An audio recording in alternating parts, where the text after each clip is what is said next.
Hello Chocy chat, I made it. I'm a minute late. Oh dear me, I'm gonna have to go on the naughty step now, aren't I? But hello Chocy chat, how's everybody doing? It's Friday the 28th of June, it's episode 141. That's 141 weeks of Chocy chat. How's everybody doing? Is everybody good? I can see Erin, how are you? Pretty fancy chocolates. New Zealand's waking up early, or maybe they haven't gone to bed yet, I don't know. So I've got a couple of cool things for you tonight to have a think about. It's fair to say it's definitely warm here, and we're having to, whenever we're making chocolates, we're having to do some, improvising. I'm going to show you some things that I do when it's a little bit warm in here. We've got air conditioning and we can spray, but there's some other tricks that I do just to help me along with cocoa butter. So I'm going to show you that a little bit tonight. Mother Baker, Miss Tiff's Caramel, had a lovely class with Tiffany the other day, really nice. See the sun beaming in from the side there. I'll put the lights on, this made no difference. Flour, bonbons, sugar addicted, I can see there's lots of new names here. If you are new to Chocy Chat, welcome. If you've got questions, fire them away. If I know the answer, I will help. If I don't know the answer, I will tell you I don't know the answer. I'm not here to sit here and bluff. So, Loney there in Denmark, really nice post, Loney, of the chocolate bars. They were really nice. I love how you use gold. I love how you use lots of different colours and you do shading. I really do like that. So Carol's Cakes, hello. How are you, Carol? Gary at Knight's Candy Shop and Andrew at Styling Chocolates. Gary's in Nevada. Andrew is up in Aberdeen. You can be further away on the planet, could you? How you doing, Gary? You were poorly recently. I hope you are on the mend. I'm sure you are. So Evelyn there, Chocodilic in Jersey, I think. Billy there, Scottish Chocolates. Billy posted, for those on the Chocy Chat page, on the Facebook page, I think he's posted it onto his Instagram as well. They're the squares with the layers. I'm assuming they're a little bit bigger. What weight are those, Billy? Because I think everybody's really kind of interested in what mould that is.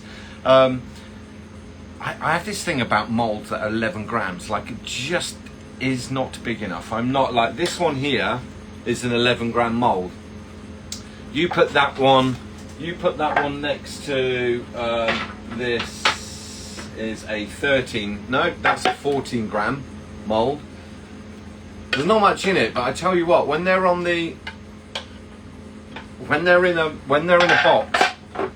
a box and you put a little 11 gram next to a 13 or 14, you're like, whoa, I'm being shortchanged on one of them. So,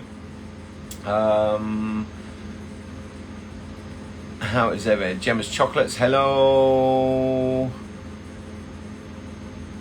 Everybody's joining. Chocolates by Loney, Oslem, hello. Let me send some hellos out. Temper.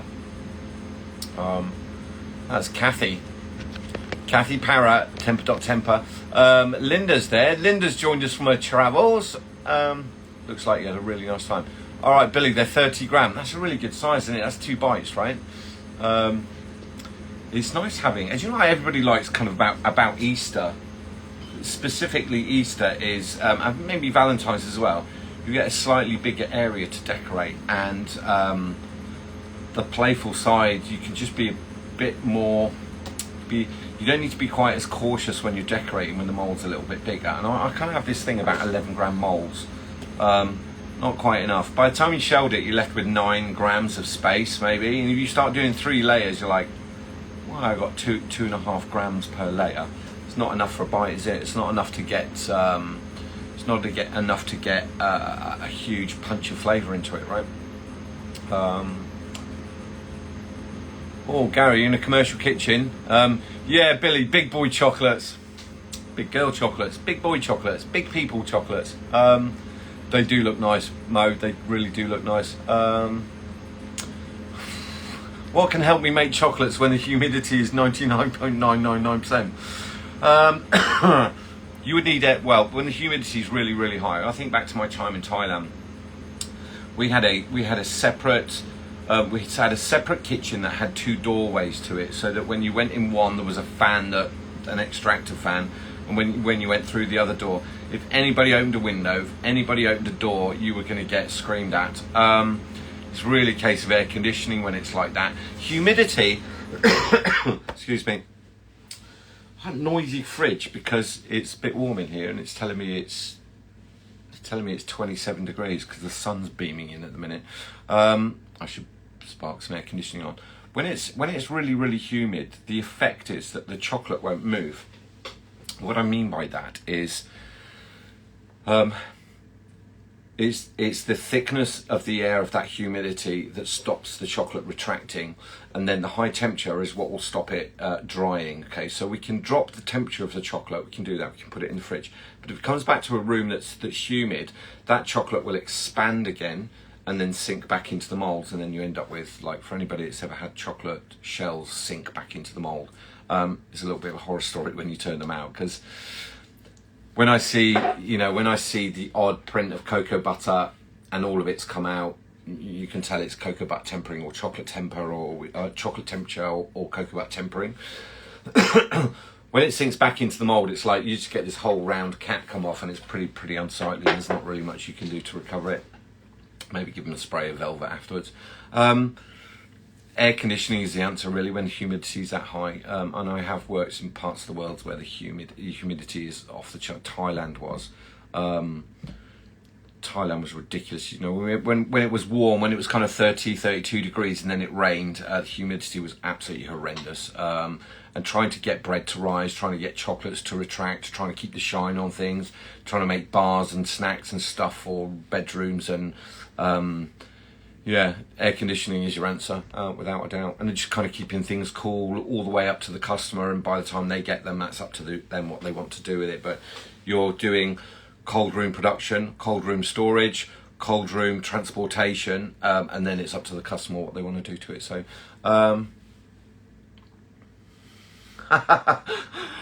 no, very nice. Hashim walaikum salam. How are you? I'm gonna send some hellos out.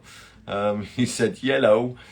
Do I look a bit orange today? I tried a couple of different filters. Last week I did on the Instagram. It gives me an option to do it in 8K, and it kind of looked like I had a little bit of lippy on.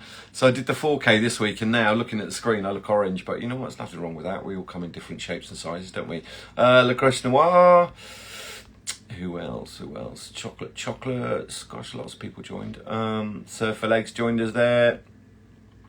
She's down in New Zealand as well. Happy days. Nadia's joined us, or Judith, I should say. How are you? Luckily, didn't need to make much this week. I mean, it's hot and cold this week. I've not done much chocolate work this week. It's all been butters and melange classes back to back the whole week. Yeah, full on, still busy. Do you know? I think at the moment I shared some interesting things this week. One was the lemon and orange ash, and I've got some pictures of ones as it's kind of going through that process just to help with that. I know some people have tried it, and I think the challenge they've had with it is they've just put it in a burning hot oven, and rather than dehydrating it and letting it brown naturally at a lower temperature, what they've done is put it in an oven and then just scorched the life out of it, and it's literally turned into a little lump of coal. If you pressed it, you'd probably get a diamond. For the lemon ash and orange ash, lime ash works okay. It's kind of gentle heat, just to help it along its way. When you turn the oven on and off, on and off, on and off, it heats up, cools down, heats up, cools down. Certainly wouldn't go in the oven above kind of 150, that's for sure.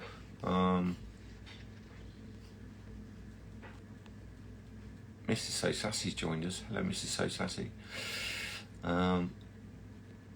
Chocolate by Nana. I love that picture you've got on the wall of your logo. Really, really, really do. I'm just going to scroll through. Ron's Bonbons join us. How you doing? Here's a question. After you do the shell of the chocolate, at what temperature do the molds supposed to be stored at? I had a problem where some of the bonbons wouldn't come out of the mold. So what happens is, this is the process, because there's temperature and there's also time, all right? And I know a lot of, I know there's a couple of instructors, there's a couple of teachers that I really admire. There's a few that I'm just like, you're not quite giving all the information. We'd warm the chocolate. We warm it to 45 just because we want to get it at a melted state. Whether it's 41, 45, doesn't really matter. Once it goes over 33.8, we've melted all the beet crystals, so we've just got melted chocolate. Melted is melted. There is no level of meltedness. You can't say it's 80% melted. It's either melted or it's not, in which case it's either solid or it's liquid. Chocolate, when it gets above kind of 34 degrees, it's just fully liquid. You'd warm it to 45, temper it, and that's the active cooling of it. Callie posted something earlier this week about where he's got cocoa butter and he's separated one half and chopped it down. Now, he's not necessarily created beta crystals. Very likely that he's created form 2 and form 3 crystals because it's not driving the temperature down low enough. But crystals form with agitation and time, and then depending on what crystal we want to form, on temperature lowering. Okay, so we would lower that chocolate. If we're using silk or whatever, we get the chocolate to 34. We will actively add the beta crystals to it, and we will shell. The first phase. So bearing in mind, like we've coloured it, decorated it, done the design, whatever it is you want to do. That mould ideally wants to kind of be around about 20 degrees. 20 degrees is around about room temperature. If it's too cold, if the mould is too cold, the cocoa butter is not going to adhere to the chocolate during the cooling. And then if the chocolate's too hot, when you tap everything out, all the colour's going to drop out of it, right? So one of the variables, we're looking for about 20 degrees, right? I'll show you a little trick that I use for colouring where I want the temperature a little bit lower. But when we're shelling, yeah, ideally about 20 degrees. Any lower than that, we start having problems. For people that have got air conditioning, if your room is set at kind of 16 degrees, that's what the air conditioning is set at. It might be pumping out air that's 12, okay? So the nearer you are to that air conditioning, the colder it's going to be. And it will sense, it doesn't mean it's, when you set your AC to 18, it doesn't mean it's pumping out 18 degree air. It's pumping out colder air to get that room to 18 degrees. So you've just got to be mindful of that. So ideally 20 degrees, and we'll tap everything out, we'll scrape it, we'll make sure everything's right. Then we need some air circulating, and it will go through that dry phase, and it's kind of around about 10 minutes. If you leave it for about 10 minutes, just so that it forms a skin, so it goes dull. The next thing we want to do after that 10 minutes, and this is this time, okay, we want that chocolate layer to melt that coloured cocoa butter. And then it's all sat still, it's not moving, okay? So we scrape the shell, everything's good. What we want to do is kind of physically drop that temperature to around about 14 if we can. If we drop it down to 14, what will happen is all those beta crystals, they will shrink. And that's what we call retraction. They will actively shrink. If the room's very, very humid, if we use the fridge, we can get that chocolate to shrink. If we bring it back to a room that's very, very humid, it will expand again because the room's warm and then it's captured moisture condensation. It's that we want to paint and decorate at kind of around about 20 degrees, 19 degrees. We want to shell at 20, 21. I don't mind shelling at 20, 23, 24, 25, as long as I've got a little bit of air circulating. I just want it to go through that dry phase. Once the chocolate's gone through that dry phase, then I've got a choice of turn the air conditioning down to 16 and we'll leave it overnight. Expensive. Or we'll put them in the fridge on their side with the dome facing me on their side, so we've got some air circulating. And that drop in temperature will make that chocolate shrink and it will come out of the mould very, very neatly. As soon as they have retracted and shrunk and they've all come out, I'm filling them. And once I've filled them, I may well chill them a little bit just to speed up that crystallization. We would be using silk or micro in fillings. And then once that's firm enough, I know there's this thing about like you've got to leave them 12 hours. Things do change after 12 hours. You can leave them for 12 hours if your room's cool enough. If your room's under 16 degrees, absolutely leave them at room temperature as long as they're covered from dust and anything that's flying. The thing is though, where it says like you leave them for 24 hours and nothing magical's happen, they're binding up. The cooler they get, the quicker those crystals bind up, and the firmer it gets. The measure to then cap is then to say, it's a finger touch. Is that firm enough to hold the weight of the chocolate? Because if the filling's not crystallized or firm, when you pour the capping chocolate on, you're just going to end up, I'm sure lots of people have done this, you just end up wiping the filling all the way down the mould, and that's the whole lot ruined because there's no real way to come back from that. They could look absolutely perfect, but if everything's leaking out of the bonbon, it's kind of start again, right, or giving away its favours. Families like eating those ones. It's the humidity that causes you problems, and it's the amount of humidity. And I've answered so many times before, we got 41% humidity today, and it's 27. 27 degrees in here, I'd probably be happy spraying. But I would do, there's a couple of tricks that I would do. One of them is this here. That's a freezer pack. That's a rock hard freezer pack. A little bit lumpy and bumpy. Ideally, I'd want that a little bit flatter. You can also get the blue ones. Do you know the like the proper freezer packs that are very, very, very thin? All I would do is, if I was, I'm going to drop the phone off the top there. All I would do is just put that on that flat surface. I'm not going to leave that on there for long, but I'd balance that on that and then spray, okay? And just have that little bit of cold will just help that cocoa butter stick. Alternatively, I can put that in the fridge for 20 seconds, 30 seconds. Second it comes out, we're spraying. I might get half the mould, but that doesn't bother me at all. Once that cocoa butter in there is dry, I'll leave it in the room here at 27 degrees. Not going to be a problem at all because the melting point is 34. Of these bottles, the melting point is 34 once it's tempered. But you can get the freezer packs, you can get the ones that fit that size of mould, right? So I don't necessarily want a really, really cold room. If the mould is too cold and you start spraying, it's not going to move. You end up with a really, really thick layer. So it's a question of balance.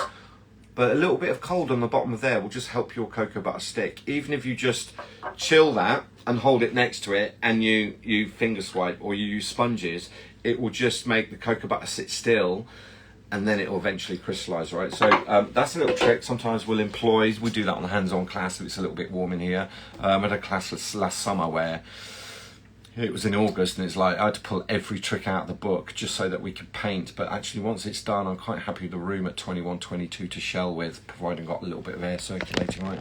We don't need cold rooms to make chocolate in.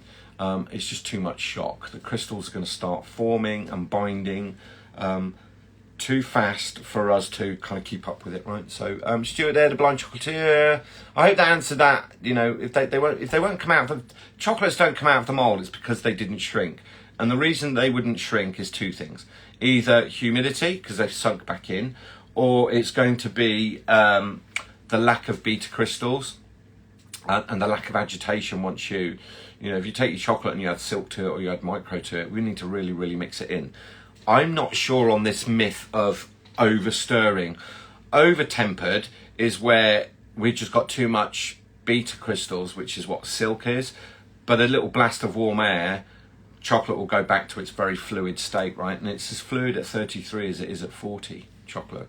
So 33 down to 26, that's our working area, right? I hope that answered that one. So, do I have a store that sells coloured cocoa butter? No, order it direct from me. We've had talks with retailers. We've had those conversations. It's very, very difficult. The percentage that retailers want off our product isn't worth us doing it. So you order it and we will ship direct, and we ship to lots and lots of countries. So, temper. Should I use icing sugar when making pistachio ganduja or caramelised nuts? I prefer icing sugar, and I do about 25%. So if I had a kilo of pistachios, I'd do 250 grams. You can do caramelised sugar, just don't let it go too far, because we're putting, pistachios are a sweet nut, but they're quite floury. So you don't get a really, really good paste. The icing sugar will add a little bit of fluidity to it, but what I would say is that if you take pistachios, which are very, very light flavoured, as soon as you put caramelised sugar into it, we dilute that flavour down. And if you're doing a kilo of nuts and a kilo of caramelised sugar, what you've done is just reduce the flavour by half. And I talk about this in the melange class, that flavour is flavour. Do you always need to ask yourself, do you need to make a praline? Do you need to make a praline, or would you be happier doing a ganduja, right? Which is just the nut paste with the salt and then blended into a chocolate of your choice, right? I don't know if I'd make, with my taste buds, I don't know if I would make praline with hazelnuts. I know there's method traditionals and French, aristocrats that will go, oh God, that's blasphemy. Why would you do that? But the world's changed. I don't think we always need to, we need to backfill nut paste with lots of sugar to extract the yield from it, right? So, a kilo of pistachios and a kilo of sugar will give you a 2 kilo mix. What if it was a kilo of pistachios, really, really high flavour that we don't need to do much to? Because I think after a few years in industry, I've had a few years in the industry. What I have learned is, if they look nice, people will buy them. If they taste nice, they'll come and get more. I know that they say they eat with you, people eat with their eyes. I don't think people eat with their eyes. I think they choose with their eyes. I think people choose with their eyes, and I think they purchase with their palate. And if it tastes nice, they will. We're in a business. All of you that are making chocolates, you're in the business of creating memories, right? And please bear this in mind. And I said this to every chef that's gone through my kitchens in their careers, and it was said to me as well. We're in a business of making memories, and people are purchasing a memory from you. They're buying chocolates, but it's for an occasion. They're buying chocolates to give to somebody. It's a memory, and people will remember it because they open the box. You will see this. I talk to hundreds of you. People open the box and they're like, oh, wow. So there's the reaction. They will never forget that moment. When they eat them, it will form a memory. Most people could walk down a street, and if they smelt the smell of apple pie, they'll go, oh, that reminds me of my grandmother's house, because that's how strong flavour memory is and taste memory is. So we're in the business of creating or bestowing memories, right? Why dilute a flavour down with lots of caramelised sugar when you could just have that flavour full power and create an even better memory? Because if it tastes absolutely amazing and it reminds them of something way back, you'll be the first person they think of when they go, I've got to buy some more of those because they were really, really good. Try not to dilute flavour down. Admittedly, commercial businesses making lots of money, I've seen this happen. Chefs that are making, caramels and putting inverted sugar in it and glucose in it just to bulk it all up a little bit, boiling it up to 112.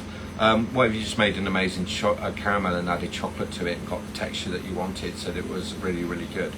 If you didn't have to consider shelf life and you knew they were being eaten in 3 days' time, you would make the best chocolates ever. And I think this is something maybe as chocolatiers we need to consider, that pralines, gandullas, good shelf life, caramels, good shelf life, ganache, not so good, right?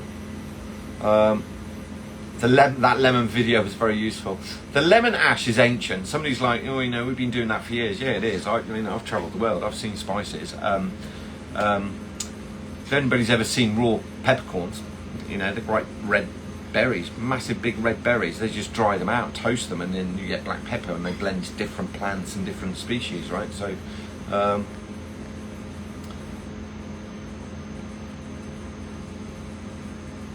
during COVID, I tried making my own clotted cream, and the first time it was a disaster because the oven was too hot. Second time, 15 degree, it worked. Yeah, because it's coagulating. So, and there comes a point where coagulation stops, and the melt point gets too high. So 50 degrees, yeah.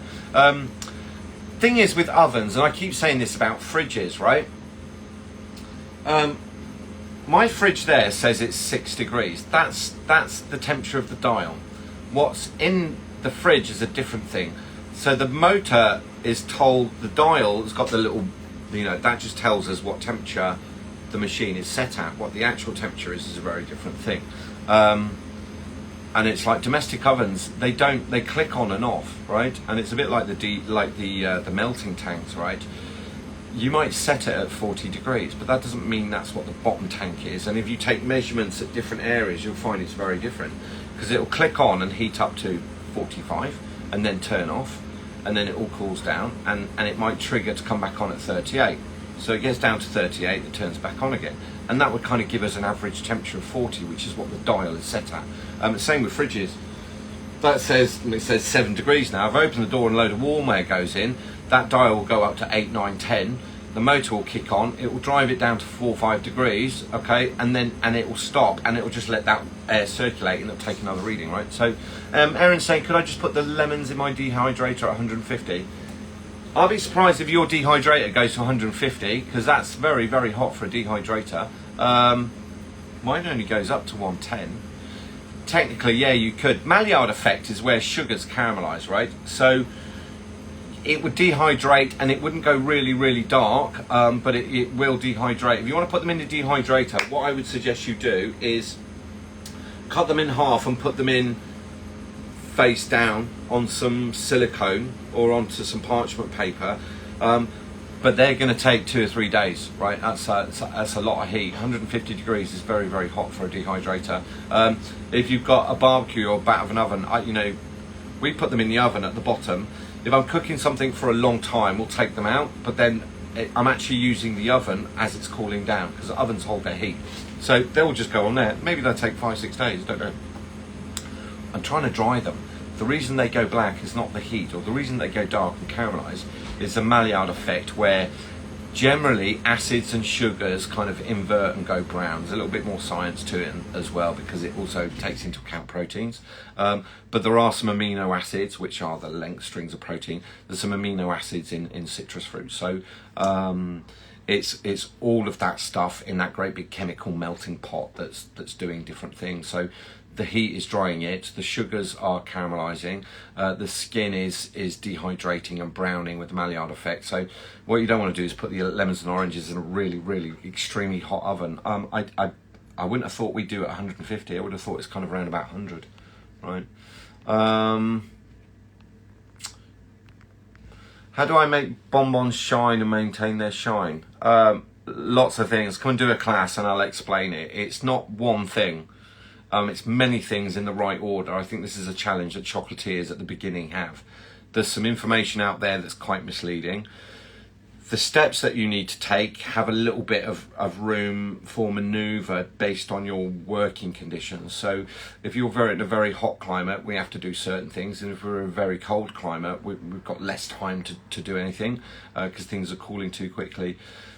The shine is not so much to do with cleaning and polishing a mould, and I've mentioned this many you can polish your moulds as absolutely as much as you want. They need to be clean, they need to be grease free, they need to be squeaky clean, because we're dealing with food. It's to do with the tempering and the retraction and the temperature control along that journey. It's not one thing, it's like 40 things all done in the right order, but they're minute. And there's lots of people here that make incredibly shiny chocolates, and they will vouch for this, that they're very good at doing the repetitive things exactly the same over and over and over. Cooking is the controlled application of temperature. Chocolatiering, we'll call it cooking, but it's just the controlled application of temperature and doing things, the little things, well. Lots and lots of little things done well all together, and you'll get the shine. And it's cleaning the molds, it's painting with beta crystals, it's making sure that we've got a layer that will retract with the chocolate, it's observing the temperatures. Very often, for anybody that's working at home that doesn't have AC or doesn't have these kind of conditions, or like the expensive AC units, you've just got to monitor what's going on a bit more. Whereas when you're in a room that's kind of set at 18, you can just, pile through and get your work done.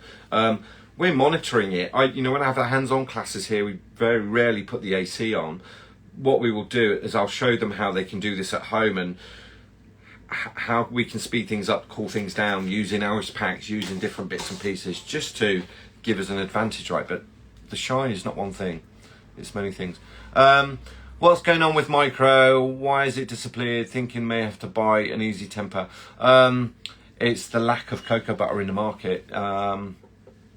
Depending on where you read, some people have posted some stuff this week, and I looked at the chat. Like, we're not so much me. Mrs. So Sassy monitors what's going on across many different sources to get an oversight of what's happening with cocoa prices and the features, because we hedge buy, so we will buy huge amounts and hedge ourselves in.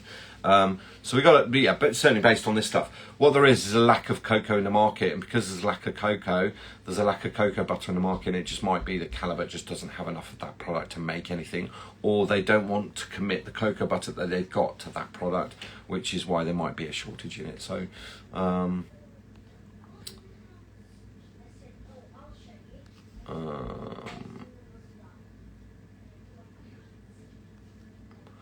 oh, good point. 150 Fahrenheit. What's 150 Fahrenheit? It's about 80 degrees, isn't it? No, it's not. It's about 65. That'd probably be all right. Take a long time though. I used what you said the other week about salt versus bitterness to fix a recipe that was just a little too bitter. Thanks. All of my tasters, my family, agreed it made a huge difference. The opposite of sweet is sour. Humans love that. We love sweet and sour. We love that because they're interesting flavours, and it creates the salivary glands go overactive, all right? When we have bitterness, it's very, very drying. So when we add salt to it, it kick-starts the salivary gland again, all right? So, because it's all about these things that are stuck under your chin here. The opposite of sweet is sour. The opposite of bitter is salt. And like all my years in kitchens with young chefs, I wrote the menus, I had the vision, I tried the dishes, I did all these bits, and certainly when you're award-winning kitchens, bear in mind I've had kitchens where, you know, I've run operations where we've had 7 different kitchens, 120 chefs, all cooking at different standards. We would write the ideas down, which is a menu, so that's the idea of what we want to make. We would then have to go and teach it. For the amount of people that I've come across in my life that don't know the opposite of plus is minus, and the opposite of times is divide, right? Exactly the same with the taste. Umami is the 5th taste, which I would describe as savoury, and that tends to be in the cheek. So it's Parmesan. It ain't sweet, it ain't sour, it ain't salt, it ain't bitter.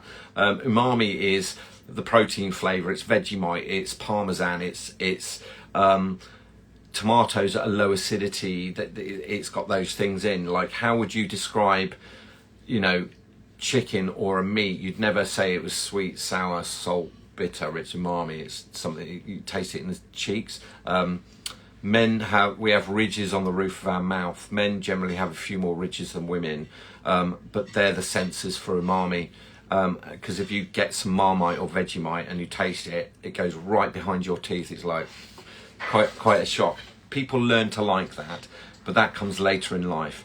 The first taste that we get is sweet and salt, and then later in life we start to add in the other 2, which are bitter and sour, and then we get a good blend. But palate, you said something here about my tasters. We still do this thing at home, right? And like, you should do this as well. If you're doing fillings, or if I shouted taster really loud right now, they'll come running in, because whatever we're cooking, and we did some nice food tonight.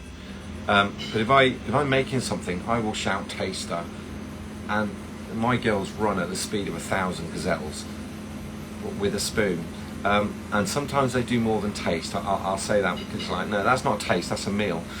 But that's to teach them taste, and that's to teach and educate their palate, right? If you're making something and you like it, it's very worth just getting a second opinion. And if you've got other people in your household or where you work, taste it. Just come have a taste of this. Your food will improve. The flavour of your bonbons will improve. Just grab a spoon and taste some. Just because the recipe said you've got to have 150 grams of this and 200 grams of this and 15 grams of this, and, you know, the breadth of a spotted warbler's toenail, and it's got to face north, and it's got to do all these things. The overriding factor that will guarantee whether it's nice or not is for you to try some. And I'm always amazed by people that go, have you tasted it? Like, no. Why? You made it, why didn't you taste some? If you don't like it, it's highly unlikely that everybody else will. And the only test you will have to know whether it's okay is for you to try some, and your palate will improve and increase, right?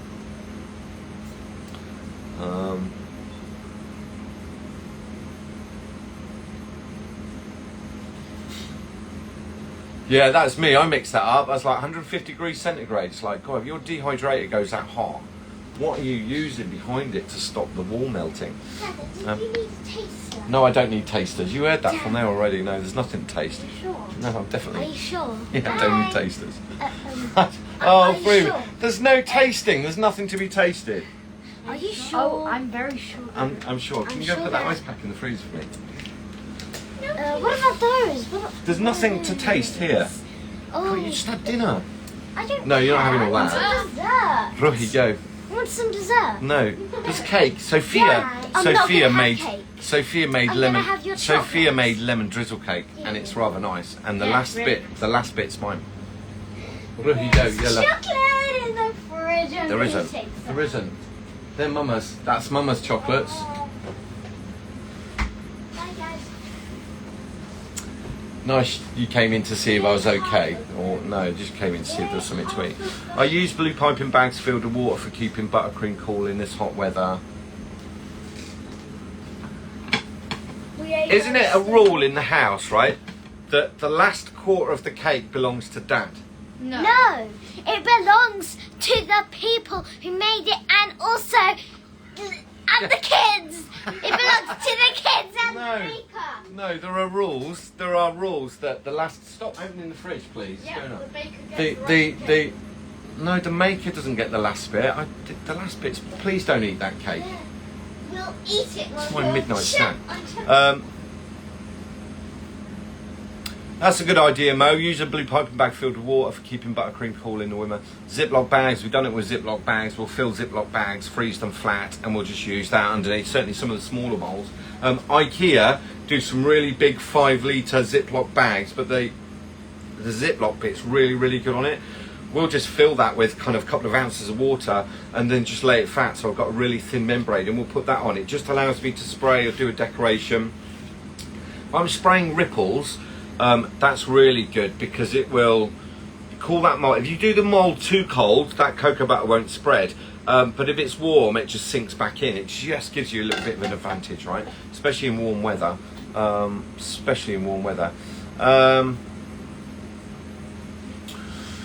Kelly's saying, can you remind me of the different actions of the ingredients in caramel? Glucose, sugar, fats. Tried a new eggnog chewy caramel recipe. It was stickier than my normal ones.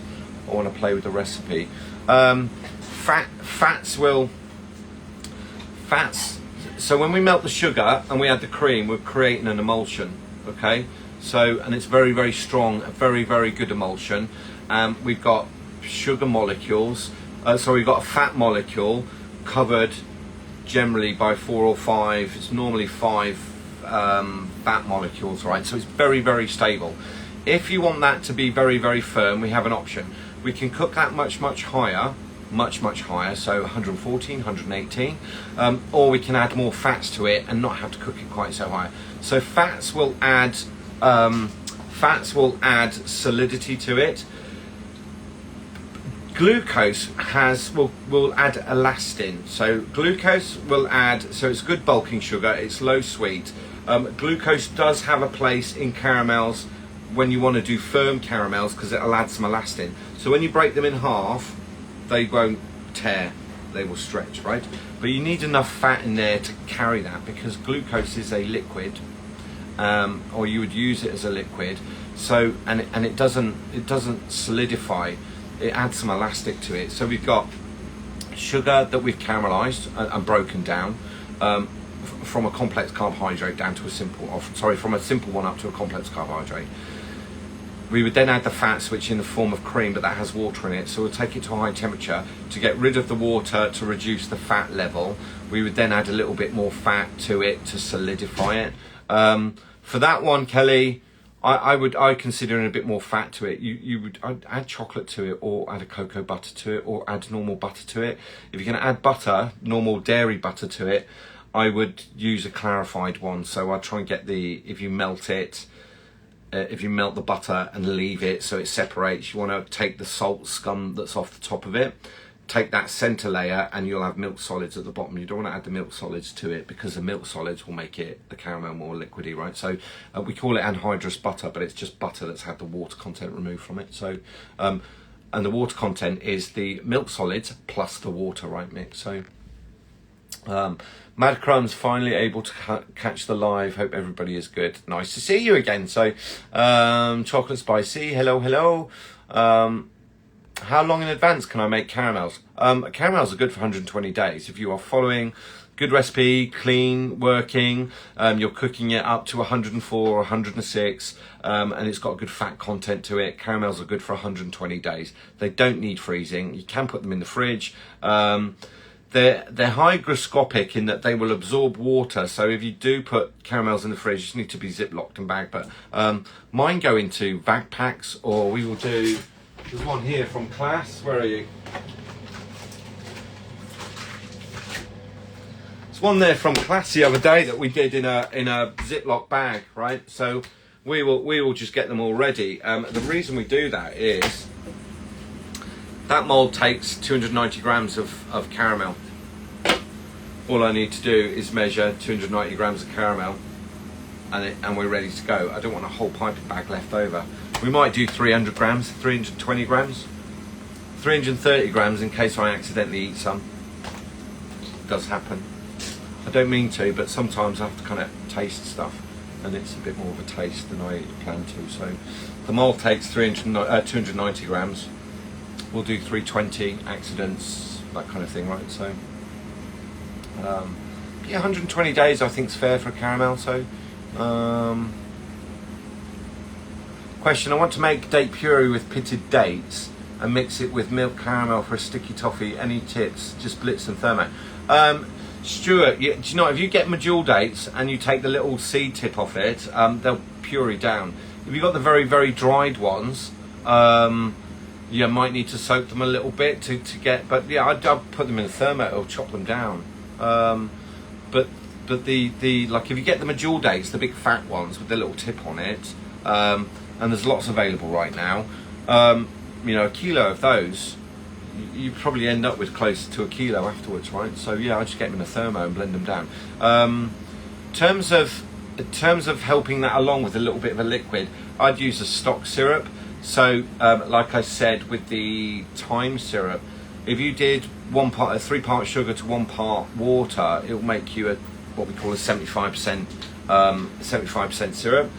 Very thick. Keep it in the fridge in a jar. If you added that to the date puree in a Thermomix, you'll find that it will blend down really, really nicely. What you don't want to do is add lots of water to it. So go with that one. Stuart, you know you can buy just date puree already done, and it's very, very cheap. If you've got like halal shops or some of the Asian supermarket type places, you will find date puree in there, and it's normally quite reasonable because we find it, there's lots of varieties and qualities of it, but I can find 500 grams for as little as $3.50 all the way up to kind of £9 depending on the type of dates. Stuart, I'd have a look at a date puree that you can order online. There's some really, really good ones, and they get forced through a metal plate, so they're kind of strained as well.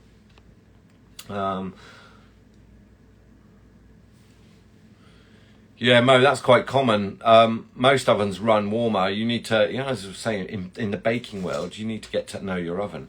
I've had a few kitchens where we've been lucky enough to have a refit, and we had some Minolta stoves put in, and the ones that we had before that were the big kind of solid top, it's a big island kitchen, very expensive, £250,000 stove.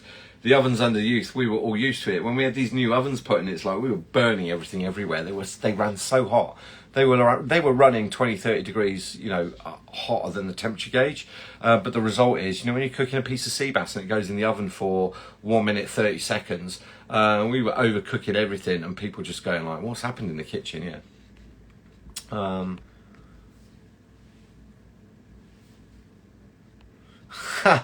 That's interesting. Anybody like this? My family, we talk about the weather as in, oh, today's a good chocolate day. Or it's really not a chocolate weather. Yeah, that's us. We're like, oh, it's a chocolate day today. When I come in here in the morning, I do my checks and bits and pieces, and I look at the dial, and it's like, oh, this could be a chocolate day, or it could be an airbrushing day, right? So yeah, nothing wrong with that. Monitor your environment. Planning Xmas, 10 weeks to make 12 flavours in shelf life order. First caramel, second gandusias, third alcohol, fourth ganaches. How do I work out how many I can make? How to store so many till it's ready to box? You would freeze them. Like the ganaches, I'd be freezing them. Actually, I'd be doing the ganaches first. Gandusias and pralines like are 300 days, so it just needs to be in good storage. Same as caramels, 120 days. I'll be making the ganache ones and freezing those. Don't need to freeze caramels, don't need to freeze gandusias, pralines. You can get those made in September. As long as they're stored well, they're going to be good. You don't need to freeze everything. You truly don't. Yeah, Mo, see the flour whether or not, absolutely. So, Antonio, thank you for the masterclass. You're welcome. Oh yeah, definitely meringues. Can't do meringues. No, today's a good meringue day. 41 degrees, 41% humidity, and 25 degrees now. So happy days. I've got a melting tank on here as well, so it's probably pumping the height up.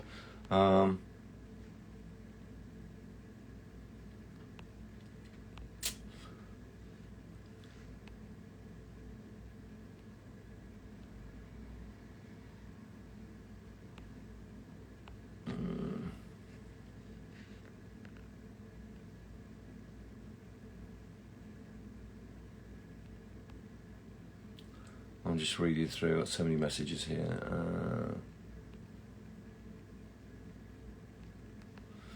Evelyn, I think that you need to make, you can freeze all of it. You just need to freeze it in an order. But, I would get it made.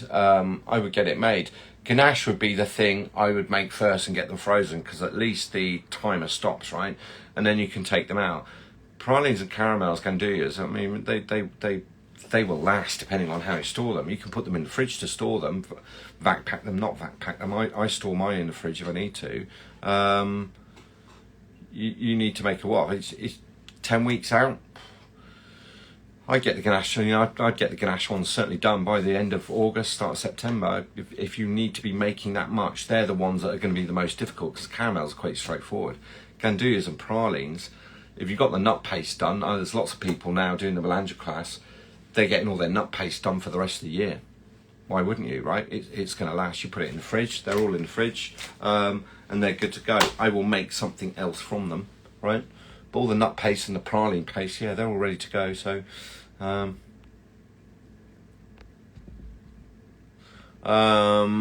Noah's asked the question. I've got some stuff here. So Noah sent me a question earlier in the week about using aromas or flavour drops. I think it was flavour drops.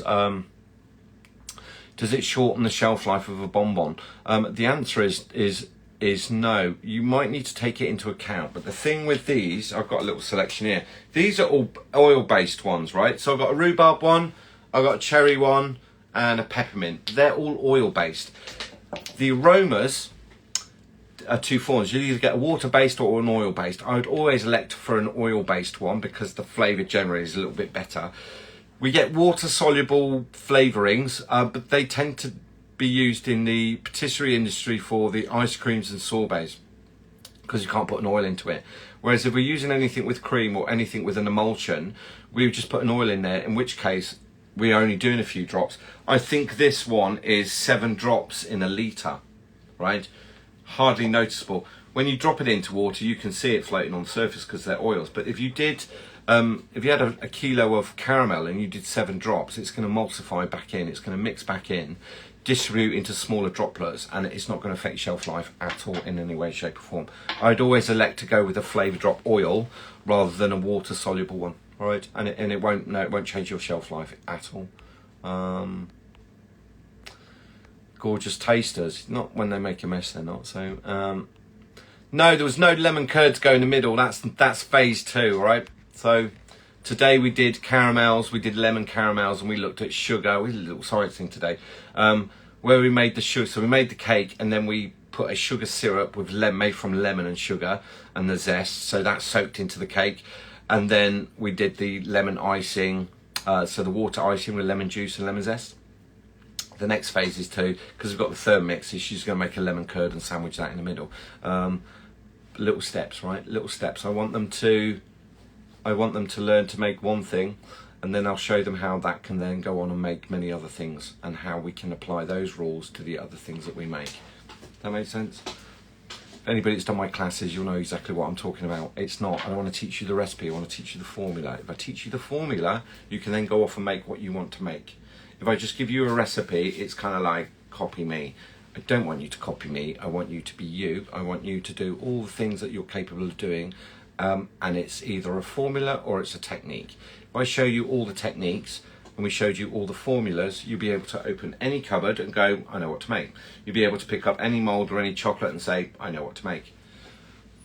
That's a good place to be in, right? Because that's where creativity lives. Creativity lives in the area between knowing the technique and knowing the formula, not the recipes. Recipes change, techniques don't.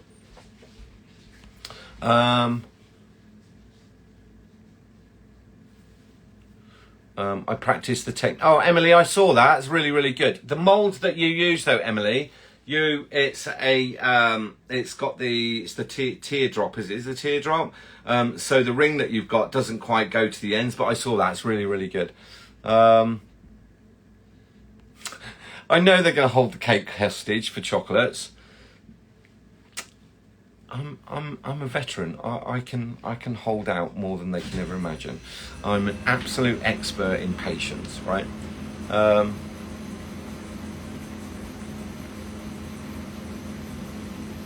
Yeah, Emily, as I said, the ring that you've got is too wide because the end of your mould is, I don't have one here, this one. I can't do the rings in that one because when I put the piping tip in, it doesn't, so I'd end up with two little half circles either side, which is kind of cool. But the rings really only works in domes or those ones. You can do it in those ones, as long as they're round. The problem is they sit too low down, so when you put it into your they sit too low down, and what it means is when you put them into the packaging, you can't really see there's a ring in there, so we use that. I use that for demonstrating, but there's kind of other ways of doing it, but they look really nice, really nice. So when I do a ganache, it breaks up. It's complicated, but I'm not giving up. If a ganache breaks, there's not enough liquid, there's not enough water content. We need water content, but the water content or the fluidity could come from liquid sugars, or it could just come from a cream content. So when a ganache splits, people put more chocolate in and it gets worse and worse, or they put butter in and it gets worse and worse and worse. For anybody who's ever, if you're making a mix, you're making a cake, say you're making a cake and if you cream the sugar and butter together and you start adding the eggs to it, when you add the eggs to it, it's normally because the egg yolk is too big, because that's all fat, all right? There's a little bit of an emulsifier in there, but not enough. So when you add the egg to it, what happens is it separates, and the way to fix that is to a small teaspoon of hot water, you tip that in and the cake mix comes back to normal again. So when things separate or split, it's normally a result of not enough water content, all right? Chocky Fine Chocolates, moving to a new premises soon, want to display bonbons in a glass case open, but I think refrigerated case will be too moist. Any suggestions? I don't want to lose the shine. I would have a glass case and maybe just work on lowering the AC temperature of your shop. If your shop was at like 22, 23 degrees, which is absolutely fine for display, and then don't worry about the chilled unit. I know lots of people that do that. The chilled cabinets for displaying chocolate are ridiculously expensive because the humidity control and the temperature control that's required in it. I know what a lot of people do is they will just have a glass case display, and then they will work on, they don't have the AC down at 18, there's no reason at all. Chocolates will be absolutely fine at room temperature, 23, 24 degrees, so there's no reason to have your AC absolutely walloped down. I'd work on the AC, the air control temperature of the shop, not the glass case. That would be the route that I go. And then you can store everything, right? You can put everything out on shelves. If you've got truffles on shelves and do eggs on display and do all that kind of thing, and then maybe have some of your, that's packaged, and maybe you reserve stuff just in a glass case so that it's kind of sneeze proof, and then customers don't go touching it because they're like, is it real? Is it marble? Are they glass? Are they edible? Not in that tone, obviously, but people do look at chocolates and go, are they? Can you eat those? They look like marbles. Yeah, why would I be sat here selling marbles at this price? Which kind of wouldn't happen, would it? But if you say that to customers, they're like, oh, you're sarcastic, aren't you? Spent too long in this industry. Yeah, work on the room temperature, and then just do ambient display. Right, that'd be my route. That'd be the route that I go down. So.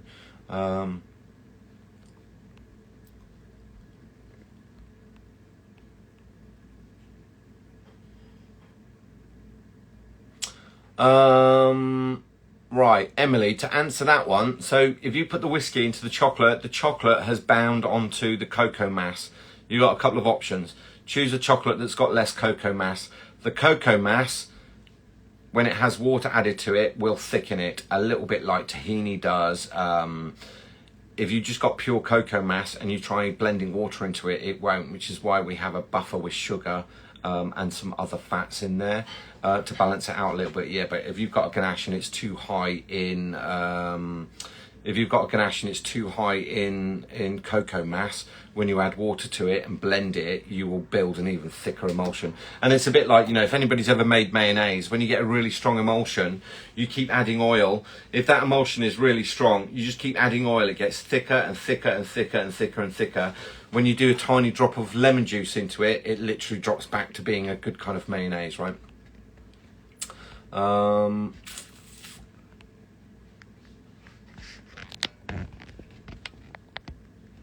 Yeah, Kelly, it sounds like that might work. Any tips on how to fill the former plastic vac pack bags? I struggle to get hold of them. I struggle to hold them open and fill without them. Don't know what you mean, Paula. Paula, we got a class shortly. We'll have a chat about that one. Wobbling or spillage?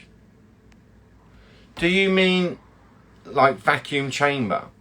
Yeah, it's like if you're using a vacuum chamber, I would always put the product in a container and then lift the lid over, lift that lip over. But what you're looking for, sometimes in kitchens we used to use little clothes pegs, little wooden clothes pegs, just to put on the end of that the vac pack bag, and we tuck that on the other side of the bar so that when we close the lid down, the heat sealing bar would catch it. If you overfill vac pack bags and you turn it down, it will all come out of the bag, and it's just a little bit of a horror story. The trick is to catch it before that happens, so not quite so much pressure. It depends whether you're vac packing it or absolutely squeezing the life out of it. I think, Paula, if you just backed up a little bit with not quite so much pressure, you might find that any bags you put in there be absolutely fine. I hope I answered that right. So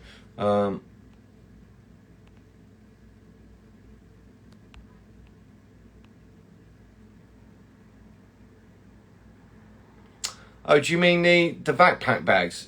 My vac, yeah, I've got tool. I mean, this is part of my Paco jet. That's the Paco jet that goes in, and they're the ice cream things that go in it. My piping bags all fit in this one or over the top of that one. You want a tall container. Very often, yeah. When you buy hand blenders, normally you get this tall plastic beaker that comes with it. A few of those are handy. It's always the first thing to go missing in a kitchen though. You want a tall, thin container, right?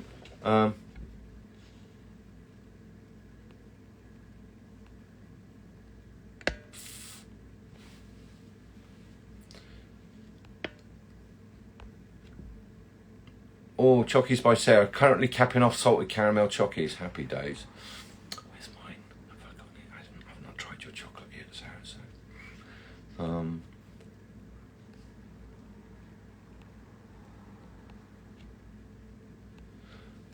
Do good chocolate. Has anybody done a creme brulee bonbon? I've blowtorched sugar and made caramelised sugar pearls for the crunch. What's the flavour of creme brulee? It ain't vanilla. Vanilla is just an accentuation of the cream, so it's not just one kind of flavour. The flavour of creme brulee is that caramelised sugar. If you did a white chocolate ganache and put some vanilla in it, the seeds are the identifier. That just tells you the vanilla in there. There's not that huge amount of flavour in the seeds. It tends to be the stems, so we dry them and grind those to a powder. But if you did a white chocolate, low sweet as well, a white chocolate vanilla ganache into a bonbon, and you sprinkled a layer of caramelised sugar and then capped it, and you kind of be on the line of doing a creme brulee. It's the sugar. I talked about this the other week. I think it was last week, about like with cheesecake. So the fine dining restaurant, we had cameras on each table, not to spy on them, but we wanted to understand a little bit more about kind of eating habits. When we watched the ladies eat cheesecake, they ate all the base and then quite a few just left the other bits, a little bit of the topping. With the creme brulees, they'd all eat the sugar off the top and literally leave the brulee. It's the sugar that they liked, right? The men were just kind of like, oh yeah, finished, go outside and smoke. So white chocolate ganache, don't keep it low sweet. Don't make it too sweet, otherwise it's just not pleasing. It's the caramelized sugar, and you sprinkle it like you would a seasoning, right? Who's making carrot cake? Carrot cake, salt caramel bonbons. I'm missing out on all of this. So I live in a tropical island, so I should focus on the ganache and tropical flavours. I would see what's available to you locally, and I would use that, because that's what the customers would want. There was a good point there about your whiskey, Emily, that if you're putting whiskey in cold, you're just going to shock your ganache. That's the other reason. It wouldn't necessarily split. It will just thicken in front of your eyes, right? You could warm up that liquid, but I think you just need to consider how Don't want to put whiskey on top of a really high cocoa mass, 70%. It's just going to be roof of your mouth and not particularly pretty.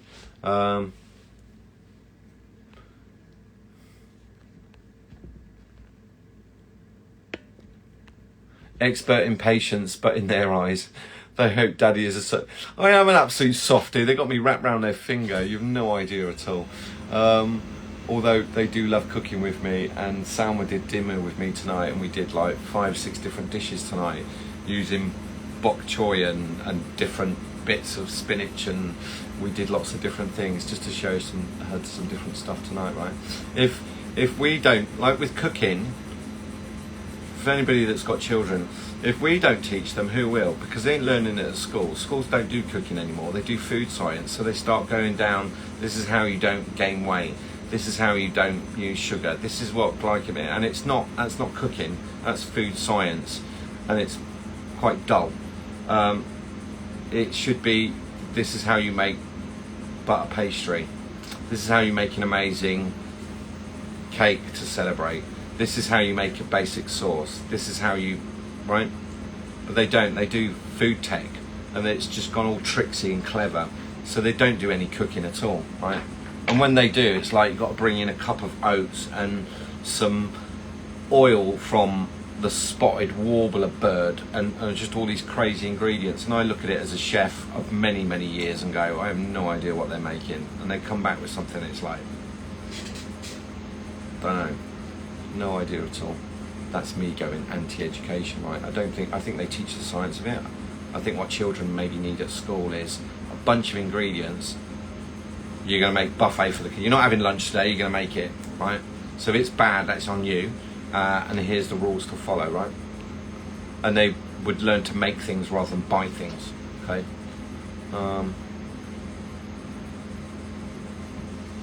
That's a good idea. Chocky buttons, that's another good one.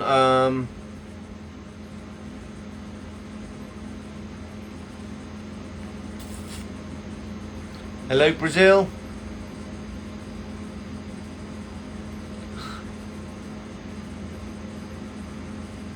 Some good answers to things here.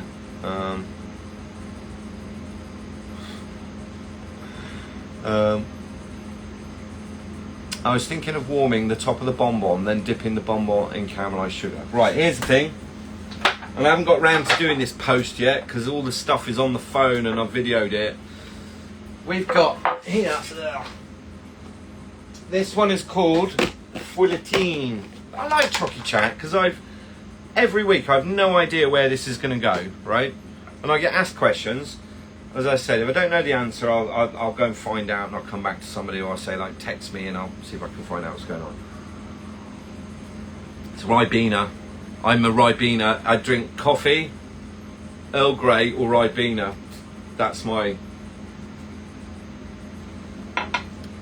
If you don't know what Ribena is, it's blackcurrant. That's Fouilletine in a really, really fine... I don't want to put my fingers in there, because I don't want to put my fingers in there.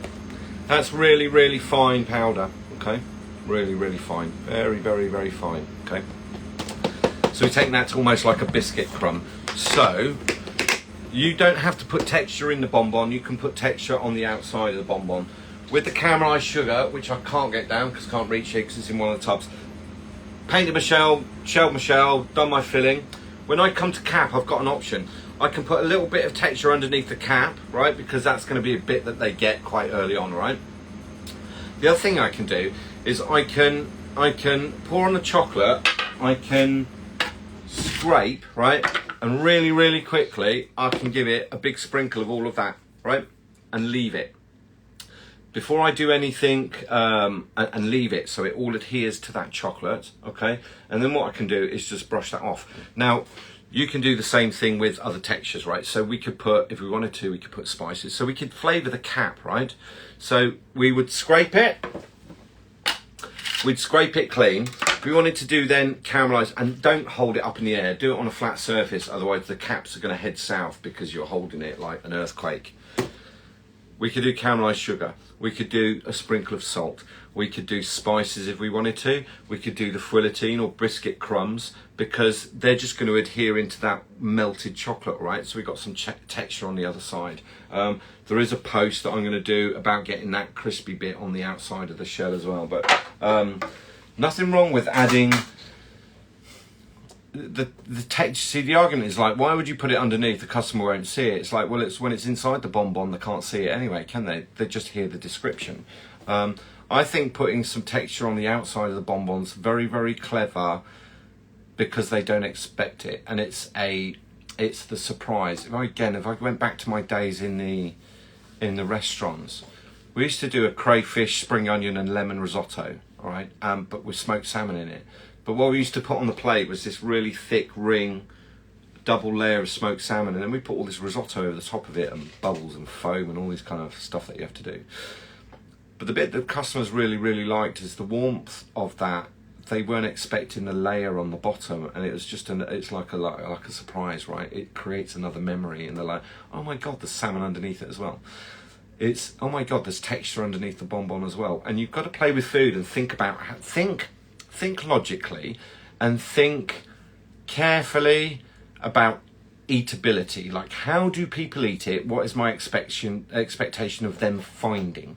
Okay, if you don't taste it, they're not going to like it. If you don't taste it, you're not going to like it, or certainly you won't have an informed choice that I've made something amazing, or it will do, get it shoved out the door.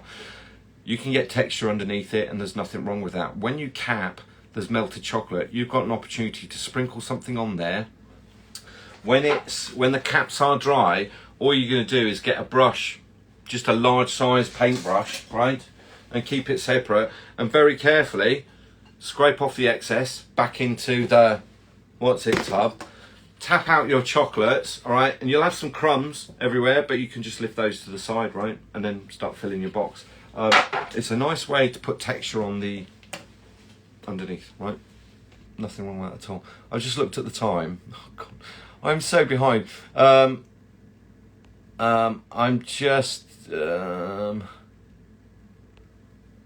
I'm just going to scroll through. Focus on the chocolate recipe making percentage from 60 to 80 bean to bar chocolate. Happy days. Jason's, no, you're not late, Jason. I'm just finishing now. So happy Friday, everyone. It's nearly Saturday. I was making homemade pizza and learned that if I eat too much in coffee harvesting, going to suffer the consequences. Brilliant. Right, I'm going to scroll forward.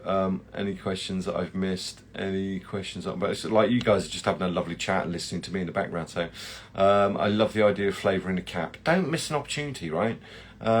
Everybody's be your own thing, right? Be your own thing, and it's the same as like buying recipes.